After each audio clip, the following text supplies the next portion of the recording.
Every day is a technological miracle. You can drive, bank, travel, connect with friends and family, even run your home from wherever you are. But all that convenience has a dark side. Every different connection creates another opportunity for a hacker to get in. We're seeing billions and billions of dollars of loss from cybercrime. There are those who have been hacked and know it, and those who have been hacked and don't know it yet. You will get hacked, and you have to understand how to react to it. In the next hour, you'll learn how cybercriminals operate. And there are attackers out there that work in highly organized groups. And these bad guys are brilliant. They're smart. They come up with innovative new ideas. How teaming up with artificial intelligence helps the good guys stay one step ahead. I want you to now think like threat hunters. And what you can do to protect your priceless data. The bad guys have to get it right just once. We have to get it right all the time.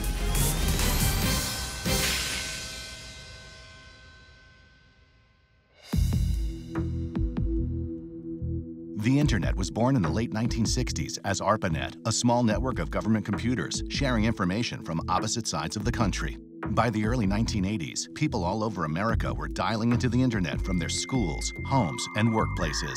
And it was just a few short years before it was hacked. In 1988, college student Robert Morris admitted that he created an electronic worm with the intent to penetrate research computers in a nationwide network.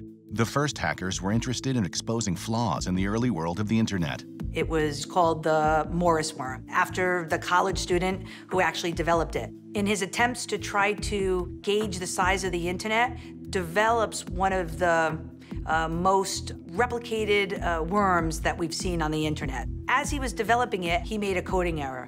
And in that coding error, it allowed the worm to replicate itself, causing computers globally to be unusable. By accident, Robert Morris's worm brought down 10% of computers connected to the internet and cost $98 million to clean up. So it was one of the largest widespread worms that the internet up to that date had ever seen. But hackers' ability to penetrate systems at banks and the government quickly caught the interest of criminals who saw a new frontier. It really was when the internet started becoming a place for businesses, a place to buy things, a place to maybe visit your bank, that crime became a thing.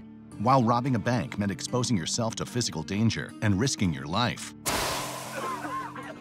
stealing money online carried almost no risk whatsoever. In the early 2000s, the scale of things were such that it could be almost ignored, meaning banks were able to kind of eat the costs if some of their customers lost money. With the added bonus that instead of robbing one branch of the bank, you could rob the entire bank at once. Cybercrime escalated quickly. I started working on identity theft and credit card fraud cases in 2002. And at the time, it seemed a significant case when we had 12 victims of identity theft or 25 credit cards that were stolen with $70,000 of loss. Now, credit cards are stolen by the millions, and we're seeing billions and billions of dollars of loss from cybercrime. Every year, the haul grows. In 2014, cybercrime cost the global economy $450 billion. That number skyrocketed to $3 trillion just 1 year later. It used to be the banks are the target. Why? Because that's where the money's at. But now there's so many types of targets out there. Being connected makes us very vulnerable. Every different connection you have in the network, be it a logical, social, or physical connection, creates another opportunity for a hacker to get in. As we've made our lives more digital, we've opened up our lives, our digital information, medical records, these things are all connected to the internet. And there are attackers out there that work in highly organized groups that are well-funded, that are working together so that they can steal that information, sell it, and make money. This is the essence of modern cybercrime. The 2017 breach of a major credit reporting agency compromised the data of over 143 million Americans. Criminals stole social security numbers, birth dates, and more. And today's cybercriminals have moved beyond simply stealing money or data. We've seen a significant increase in ransomware attacks, where essentially hackers are taking the data on a computer and locking up that data by encrypting it and requiring the user to pay a ransom. In the summer of 2017, the WannaCry ransomware held computers hostage in businesses large and small in 150 countries. So here we have a computer with WannaCry on it, and this is the file that was downloaded. So now if I click on it, and you're getting a warning on your desktop that files are being encrypted. So now we have actually the WannaCry interface that's saying payment is due within the next 3 days. And they're actually asking here for $300 worth of Bitcoin. And you have to pay them in a certain period of time. Otherwise, the price will go up. And in 7 days, the data will be completely destroyed. At this point, all the files on this computer are encrypted, and I can't touch them unless I pay them the money. $300 is a lot of money for a consumer, but it's a tiny sum compared to the ransoms demanded of large companies for major ransomware attacks. So in attacking companies, they were no longer able to do business. The National Health Services in the UK was basically crippled. They had to turn patients away. So you're talking about potentially lives on the line. We are expecting technology to do more and more things for us. Because of that, greater vulnerability is being built into our everyday lives. We live in a world that grows more connected every day. It's called the Internet of Things, and it's not just your smartphone. Today, everything from your car to your door locks to your refrigerator can go online. Every connection to the internet is an opportunity for a hacker to get in. Think about all the ways your life connects to the Internet. In the year 2015, there were about 15 billion connected devices worldwide. That's 2 devices for every person on the planet. Just as our technology is getting more complex, the bad guys are not behind in the sense that they're watching, they're observing, and they're innovating. The number of devices is projected to grow from 15 to 80 billion in the next 10 years. Anything can be targeted. Unfortunately, a lot of the products that we're seeing today go out to market first because they want to be first guys to offer it with the best features, and security is still somewhere down the list in terms of things that should be considered. Cars that are internet-enabled being hacked so that they would stop on the highway. Webcams that are being turned on for spying purposes. Baby monitors where the cybercriminals could speak to the children in their rooms. There was an incident of an attack on an internet-enabled toilet in Japan, where the toilet was then doing surprising things because it had been hacked. Hackers can even turn your devices into weapons without you knowing it. Once that happens, your device becomes what's known as a zombie. There were a number of internet-enabled devices in the United States that were operating under the default password that were taken over and become what's called zombie computers, which were used to inject significant flow of clutter, of traffic to block other networks. They call the computers the zombies. Those that are unwittingly, their devices are now becoming weaponized in a way to pull down websites. Think of, what is it, Black Friday? Large crowd of 1,000 people. Everybody's rushing in the door at the same time. It's going to prevent some people from getting in the store. You're flooding the website itself, the traffic, so that website can't operate. Think about the massive number of devices that are now connected to the internet globally. The possibilities are endless in terms of the type of cybercrime that we could all be exposed to. The question is, where do cybercriminals get the tools of their nefarious trade? And how is a hidden online marketplace fueling the explosive rise in cybercrime? There's a saying of, there are those who have been hacked and know it, and those who have been hacked and don't know it yet. 556 million people already fall victim to cybercrime each year. By 2020, there will be 50 times more information stored online, 50 times more opportunities for cybercriminals. We should be aware that we're constantly being targeted. And these bad guys are brilliant. They're smart. They come up with innovative new ideas. The technologies are advancing so quickly, and the opportunities for criminals to victimize individuals and companies and governments are so vast that it's very hard for law enforcement to stay apace with the cyber criminals. Financial crimes and identity theft are just the tip of the iceberg of a much more sinister criminal presence on the web. When we think of the internet, we think about it in 3 layers: the clear web, the deep web, and the dark web. Clear web is anything that you can find on search engines. Deep web is anything behind username and passwords. The dark web is a separate area where you have to have specialized software to actually gain access into it and start viewing the websites that are there. Go to the darkest corners of your mind and you'll find it in the darkest corners of the dark web. Drugs, guns, passwords, credit card numbers, even humans, all for sale to anyone with crypto cash. Everything on the dark web is sold in Bitcoins because that secures the transaction. So the dark web allows the buyer to remain anonymous. The fact that the website is on the dark web means that the seller is anonymized, and then Bitcoins and other cryptocurrencies allow the transactions to be anonymized. Whatever you're really looking for, you can find it. This is a drug market, for example, and you can see that they're selling different types of drugs. You can see the prices here are all in Bitcoins, translated to US dollars. All you have to do is define the quantity, click buy, and you can start buying these things. Here's another website. This one sells counterfeit money, so you can buy fake money for basically half the price of the real value.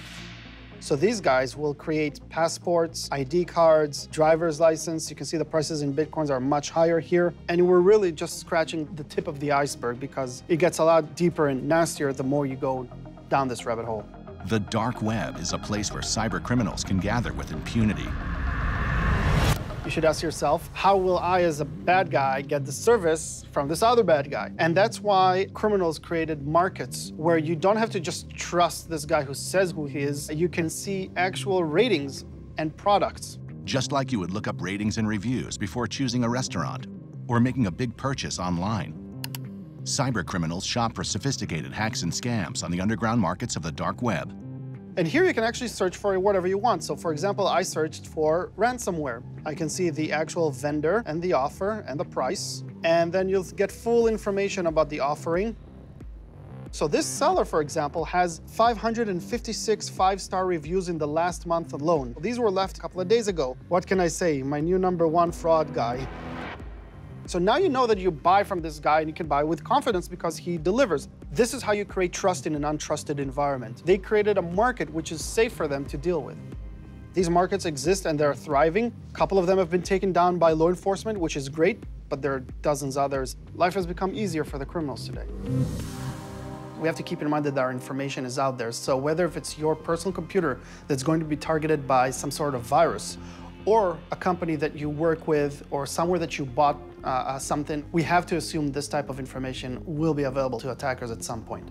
So here's an example of a website where information from a breach is exposed, and you can see here emails and passwords. In this case, we have an individual here, David Adams, and we have his password. Once we start searching for that name and searching for that email, we can start finding out his social media presence. We can find him on different social networks, see what he likes to do, what are his hobbies. In this case, this guy obviously likes working out, surfing, and his dog. We can also see his professional profile, see what companies he worked for, what he does. Maybe he's higher up in the chain, so he would be a good target for us to try and go after. We can craft a phishing email. If he'll click on a link on it, it'll look like it's coming from some sort of vet service. But actually what will happen in the background is he'll get infected with malware. Now it's up to us what we want to do. Do we want to lock down his computer and ask him for a ransom? Do we want to just remain under the radar and collect username and passwords that he uses, maybe gain access to some back-end systems that he uses at work? Now what I'm doing here is what an unfunded, unmotivated attacker can do in 5 minutes. Now, what happens when you have a funded, motivated attacker? How much information can they gather about you? It really is up to the attacker to decide how you want to approach it. For cybercriminals selling hacking tools on the dark web, business is booming. You also have people who sell and offer different services in the criminal underground that help you perform cybercrime. So you don't have to be a genius to do these. You can just go online and purchase services. One of the things that has made cybercriminals successful is that partnership with each other, use of information. Hey, my attack that I did on so-and-so worked really well. You want it? It'll cost you a little bit, but you can have it. You have military-grade weapons on the dark web, and now can be used by anybody. I personally can't buy an atomic bomb or hire SEAL Team 6, but I have the equivalent online. As the dark web has changed the way hacks are freely bought and sold, the typical cybercriminal has evolved from a lone computer savant to something much more frightening. The stereotype of hackers is it's somebody sitting in a basement in a dark room, typing away on a keyboard in a hoodie. That isn't what we're dealing with at all. They are highly organized. They work kind of 9 to 5, just like the rest of us do. They take the weekends off. And how do we know this? Because they launch most of their attacks on a Friday evening before they head home for the long weekend. And then they come back in on Monday morning to see how those attacks went. I mean, hacking is a business, it's an industry. By some estimates, it's trillions of dollars a year and rising. These hackers are out there to make a profit. They actually have expenditures. Sometimes they have payroll, they have benefits to their employees. The organizations themselves are sophisticated. They're bureaucratic organization itself where people are compartmentalized. So if one person is compromised, he or she does not even know the other players in the organization. Attribution is really difficult because the dark web allows you to remain anonymous, and there are other tools that allow you to hide who you are. Somebody who's sitting somewhere in the Middle East can be targeting somebody in South America, but make it look like it's coming from Europe. It may look like an intrusion came from a certain computer in a certain state, but it may be that that computer itself was the victim of a hack, and there was one hop, two hops, or multiple hops between the cybercriminal and the ultimate target of the crime. Worldwide, cybercrime costs are expected to reach $6 trillion by 2021. Keep in mind that the attackers are very agile. They're very fast, and we have to be just as fast, if not faster, in order to stop these things. What chance do we have against an enemy who is faster, better armed, and doesn't play by the rules? It turns out there is one tool that could revolutionize cybersecurity and even the odds. Security is always a battle between attacker and defender. The attacker wants to break in, the defender wants to stop him. And what we find is that on the internet, attackers generally have the upper hand. The attacker will come up with a new attack first, and the defender will react. It's rarely the other way around. That is an arms race, fueled by technology. Arms races used to be the exclusive domain of nation-states and governments, but the internet is changing that. Unlike the typical military missile, which is not so easy to purchase on the open market, cyber weapons are different. It goes to whoever has the enough money to actually purchase them. Historically, there's always been this line between the private sector and the government. And there was no need to actually have these two different groups of people and entities work together. Because of the nature of the threats, that's no longer the case. The government is going to be unable to defend this country unless the critical infrastructure owned and operated by private companies actually work with the government and ensure that their systems are protected. We usually expect that government will protect us and keep us safe from criminals, but there are a few challenges that make their job particularly difficult. One, the global reach of cyber criminals. Two, the speed at which a crime can be committed. And three, the tremendous scope of a cyber crime in a very short period of time. When we talk about cybercrime and the technologies, much of the defenses lie in the hands of the private sector. The evolving threat means companies are now on the front lines of the war on cybercrime. It's really kind of this warfare mindset that we have to take, where it's a battle we're always going to be fighting. And you have to keep the enemy at bay. It's not just we do something and it's complete. Just as in physical warfare, getting the upper hand in a cyber war is all about speed. There's a concept in real-time adversarial situations, and it's called an OODA loop. OODA stands for observe, orient, decide, and act. This theory was invented by an Air Force captain, and he's conceptualizing pilots in fighter aircraft attacking each other. What he realized is that the pilot is going through this loop continuously in his head. Observe, orient, decide, act. If you can do your OODA loop faster than your opponent, you have an enormous advantage. This notion of an OODA loop, you can use it in strategic military planning and in cybersecurity. And when you're being attacked, you, as the defender, are going through this OODA loop. And it's all about figuring out what's going on quickly and responding accurately. The problem is there's just too much information out there for any one human to really grasp themselves. There's just too many alerts. There's too many logins, too many systems creating information, that this just becomes an avalanche. And the challenge we have is weeding through all of those security incidents to find the one that really matters. Where is the attacker in all these things that are happening every day? You could see that Sally has attempted to log into her account 10 times unsuccessfully, and then at the last time, remembered a password. I see your mobile phone has suddenly moved from Boston to Shenzhen, China over the course of 4 hours. Well, that's a little odd because, first of all, you can't even fly that fast. Maybe I see that you normally access 40 records a day, and today you access 4,000. Maybe you're working on a special project. But if I see the movement of your phone, the unusual access attempts on your account, and the odd access to data, those three things together are almost a guarantee that either you, your device, or your account has been compromised. For human analysts handling hundreds of thousands of incidents per day, spotting the real threat in 3 security blips is an impossible task without help. And so experts are turning to a new tool in the fight against cybercrime: artificial intelligence. Broadly speaking, artificial intelligence is the ability of a computer or machine to think and learn independently. At high-tech facilities like the X-Force Command Center in Atlanta, humans are working with artificial intelligence systems like Watson to fight cybercrime head-on. Our analysts, through the use of artificial intelligence, such as Watson for cybersecurity, are able to get the pieces of the puzzles laid out for them. And it's still up to the analyst, really, to look at those pieces and see where they fit, how they fit, whether they're part of the same puzzle. We get hundreds and hundreds of events per second, so we need to work quickly and decide, is this something that we should focus on? Is this a real threat, or is it a false positive? If I try to do the research myself, I will have to go through all of these different events. And the details of these events can be very cryptic and not easy to understand. What Watson does is brings the information that is relevant about these events, understands what happened, and also is able to see what is happening globally.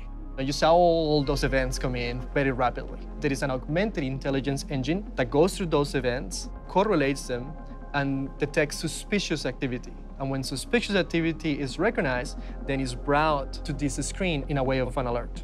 Analysis initiated. And in this alert, I see that there is critical service involved. So immediately I know that this is important. I also see this particular alert has been seen across multiple industries and multiple customers. Now I know, I've seen it before, it's bad and it's propagating. Analysis complete. Within seconds, artificial intelligence brings Carlos vital information to evaluate the threat.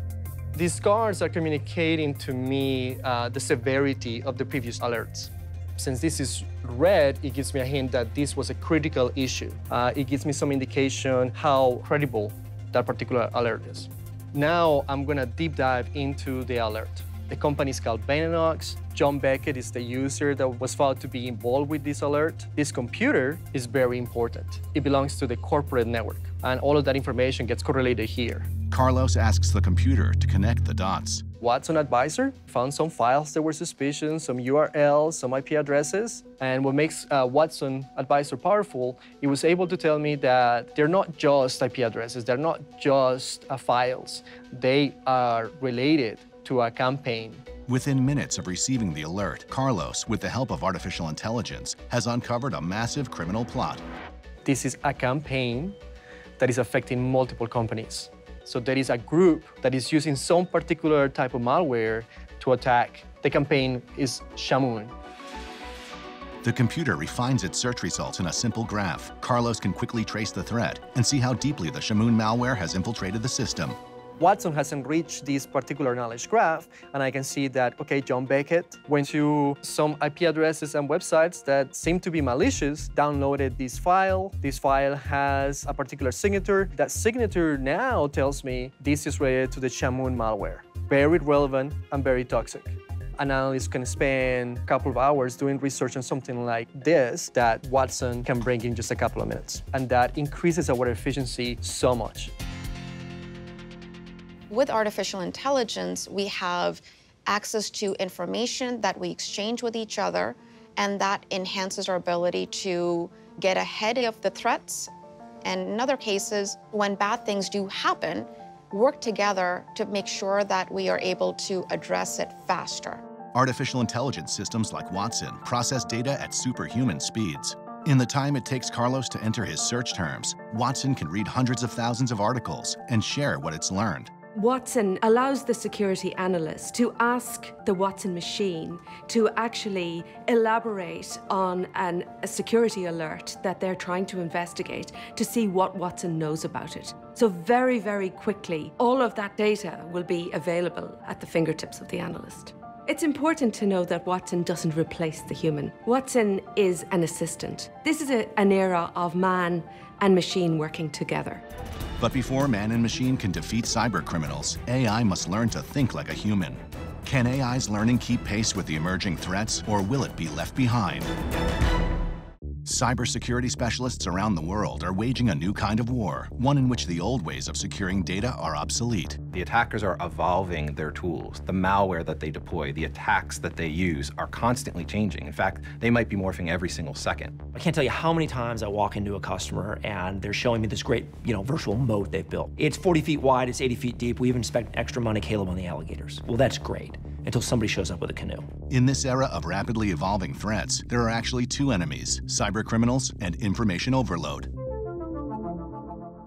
If you understand the role of the cybersecurity analyst, they look at thousands, hundreds of thousands of security alerts. They sift through them looking for false positives and really looking for the alert that needs to be acted upon. These cybersecurity analysts are looking for every possible assistance to get to the incident that is concerning, the incident that needs a response. For human analysts, keeping up with the barrage of alerts was impossible until the dawn of cognitive computing, also known as artificial intelligence. What cognitive computing does is complement the areas where humans are really bad at. And what humans are bad at are really processing information, especially large amounts of information. The human brain is remarkable, but it didn't evolve to process massive amounts of digital information in an instant. Watson Advisor, which we have at IBM, can go through upwards of 700,000 blogs and articles about the cybersecurity industry, extract that into structured data and process it and make a recommendation to an analyst on what they should look at.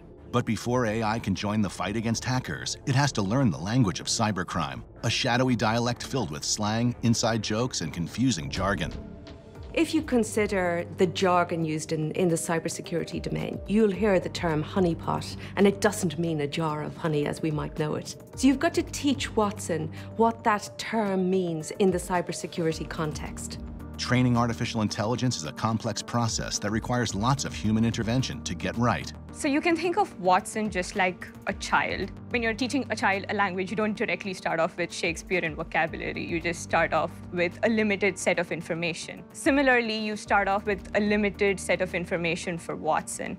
And this is what gives context for Watson to learn further. We give it examples, and by associative learning, it automatically learns. Researchers comb the web for cybersecurity materials to feed the AI. Then they set to work teaching it what the words mean. We're teaching Watson to read this blog post and make sense of it so that it can be of use for other analysts later at some point.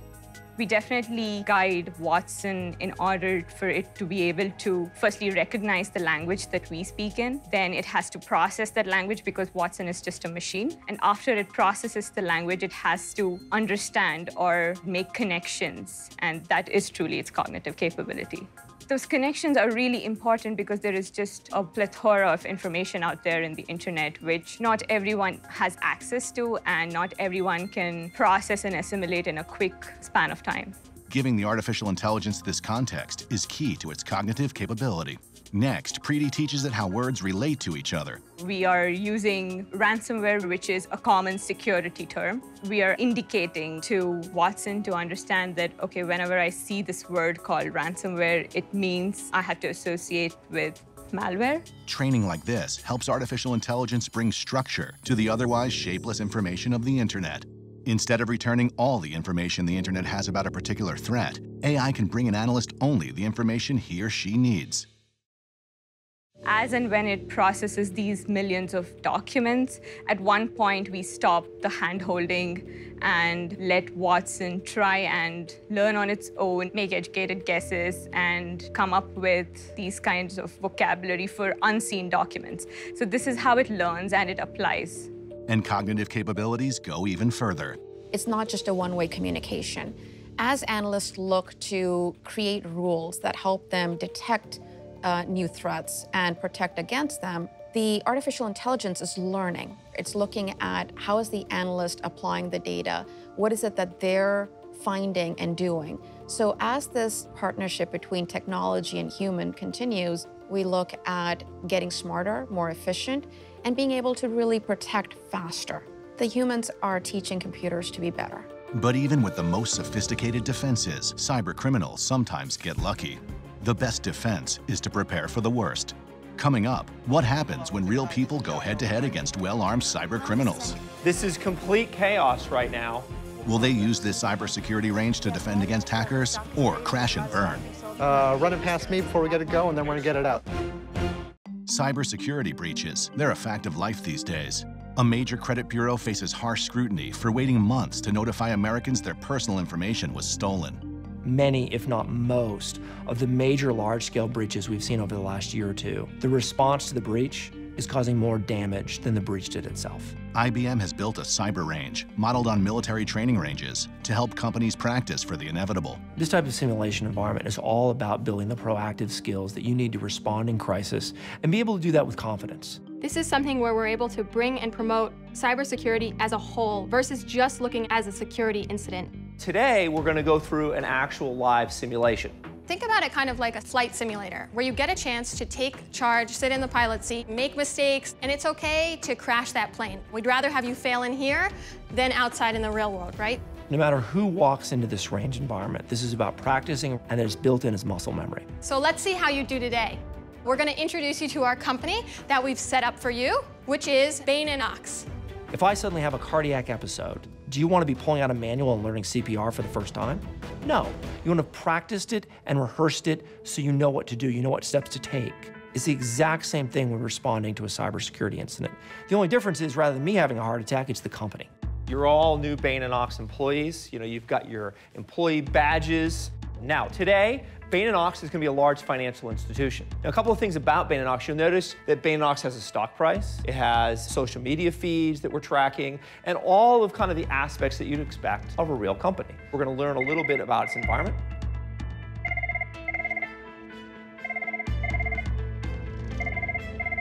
Oh, we got a phone call. You just hit the white button and answer that. You see this every time. The phone rings, people lean back in their chairs. This is Quanta Communications. Hey, this is Mike over at the Bain & Knox trading desk. We're having some problems with our computers. It's asking for Bitcoin, and we can't do any money transfers. We need some help. When you put someone into a crisis situation, you need to act. You need to respond. In fact, one of the worst things you can do is nothing. That can be the most deadly thing you do. Oh, that's bad. Yeah, you're telling me we can't make any money transfers. What can you do to help me? I don't know. Let's see. In graduate school and business schools all across the country, we have taught people to be slow and deliberate in their decision-making, to make decisions with data, build a consensus. These are about the worst things you can possibly do when you're being breached. You need to make decisions quickly and decisively. Hi, hold on one second. Hi, this is Josh over in IT. How you doing? I'm doing pretty good, man, except all of our computers have been hit with ransomware. We're probably losing millions of dollars every minute. All right, we're going to work on it from this end. Just keep them off, and I will let you know immediately as soon as we get this resolved, okay? Yeah, we've been looking at it. I have a ping. Legal department. Yes, my name is Spencer Chambliss with Patent Finance. Who am I speaking with? Hi, yes, this is Kathy from Legal. Can I help you? First thing I'm going to need to do is take that computer off the network. Can you do that for me? Hello, this is Encone HR. This is Matt from HR here in New York. Well, at this point, there's no information for me to tell you. There's an awful lot going on right now. I think I've been hearing a little bit something here down the hall. This is complete chaos right now. Except there's one group that leans in. And we were trying to figure out, why is this? And also, we noticed that when they respond, they do an incredibly good job. Which one of you is going to take charge of this situation?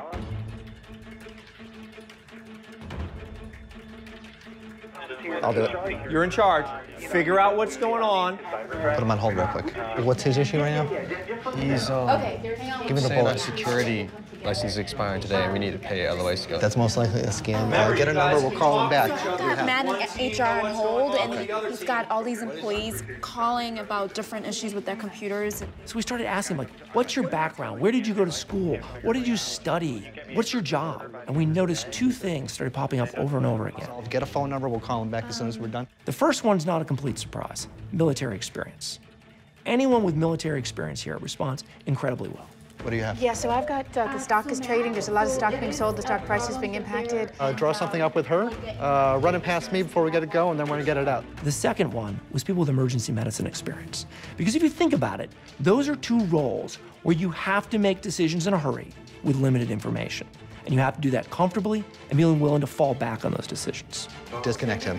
That's it. He's all done. All right, so what was that like? Chaotic. A little bit chaotic. Part of the reason why we do that is to get you used to working in crisis. One of the things we notice in these types of environments is identifying who's in charge, getting that leadership model in place. So Josiah, I'm curious, what is your background? Well, I served 8 years at Fort Sam Houston, 232nd Medical Battalion. Oh, well done. Thank you.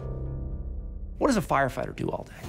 They don't put out fires. They practice and rehearse. So when they are presented with that situation, they know how to respond. And that type of muscle memory is what we have to build into our responders. Sophisticated, damaging attacks like the one in this simulation are on the rise. Will there be enough cybersecurity warriors to repel the attacks, or is a shortage in qualified personnel putting us all at risk? And coming up, what can you do to protect your personal data? According to the FBI, there were over 4,000 ransomware attacks on U.S. businesses every single day in 2016. That's a 300% increase over the year before, and the number of cyber attacks will only continue to grow. We're going to continue to see more sophisticated cyber attacks. The nature of how we use technology and what we demand from it will continue to make it more complex, leaving more vulnerabilities, and unfortunately, the bad guys will not stop innovating either. You know, just like we're evolving artificial intelligence to defend against cybercrime, so too cybercriminals will use artificial intelligence. As criminals become more sophisticated, the demand for cybersecurity professionals will surge. There will be 2 million open, unfilled cybersecurity jobs globally by 2020. So seats in rooms like this behind me, we're gonna have difficulty filling them. We're not gonna solve this problem if we don't expand the aperture of who we're trying to bring in and recruit. It's about bringing new people into the workforce, people that maybe wanna work in these seats as more of a trade and a skill. These are skill sets you have to learn by doing, right? It's not something you can go to school for and then just get out and start applying it. It's more of a trade and that apprenticeship type mindset. And some of them may not require a college degree at all. Many of the people that I work with never went to school for cybersecurity. One of our best analysts was actually a mechanic. He had a passion of fixing things, figuring out how they work, and that's what we need. Maybe this is someone that doesn't have a traditional 4-year degree. Maybe they've spent time in the military.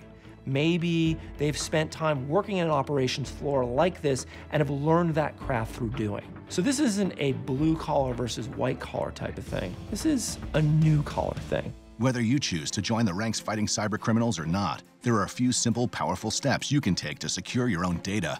Everybody has a role to play in cybersecurity. So some things that can be done, ought to be done by everybody, is that you need to update all of your software, meaning there are automatic patches that are sent out. If your computer's alerting you that you're out of date, get it up to date. Because what that typically means is there's a vulnerability that an attacker could take advantage of, and they can gain access to your system. You also want to change passwords regularly and use somewhat complicated passwords that are not easy to guess. Not your children's names, not your birth date, not your anniversary date. Your bank account password for online access should not be the same as your social media password, because if one is compromised, you don't want the other to then be also likely to be compromised because your password has been revealed. And then importantly, that is not even enough. You have to make sure your antivirus software is working properly. Keep your security software and run security software up to date. This is good advice, just making sure that you have good hygiene on your system, whether it be your mobile phone, whether it be your computer at home. Basic hygiene is going to prevent 90% of the threats coming your way. But for the 10% of threats you can't prevent with basic cyber hygiene, you must use active measures to protect your data. It begins by not clicking on suspect links. We sometimes forget that not all information that is being sent to us, being provided to us, is legitimate. So we click on things. It's a natural human tendency to do that. Those links can embed malware into your system. They can go undetected unless you've got the right tools, unless you yourself are diligent. The weakest link is always the human and not the technology. It's always the person who makes the mistake. The rule of thumb is if there is a doubt, there's no doubt. If it looks mildly suspicious or you think there's something slightly wrong with an email that you got or a link or a file that you received, it's not worth the click. It's also important to monitor your devices and financial accounts for irregularities. You need to watch your networks. Personally, you need to watch your bank accounts. You need to watch your credit reports. You need to be aware of any changes in activity in your system. If your computer is slowing down, you need to check it out. If the screen is going black and acting weird, you need to have it checked out. Passwords can be strengthened with two-factor authentication. Two-factor authentication, where to get onto one account, you might get a text, for example, on your phone to enter a code. People don't do it because it takes an extra step, but it is, for example, one easy way to add another layer of security to help protect yourself against being compromised. Sometimes people think that cybersecurity is very complicated, but it's a basic issue of locking your front door, closing your windows. Practicing good cyber hygiene with tips like these helps the professionals in their fight too. As a defender, as someone who's helping our clients protect their own clients, that's just a very powerful thing. Like, in a way, I'm helping protect my family, helping secure the world's data, which is a very important thing to me. So there's this mission and sense of purpose that I'm making the world a better place. I get to work with a lot of bright minds, and we are constantly fighting a lot of bright minds. And right now, humans are smarter, and will be for a long time, but computers are faster. And the more we can leverage that speed with some smarts, the more a computer will be able to compete successfully, and a computer-human team together will be unbeatable.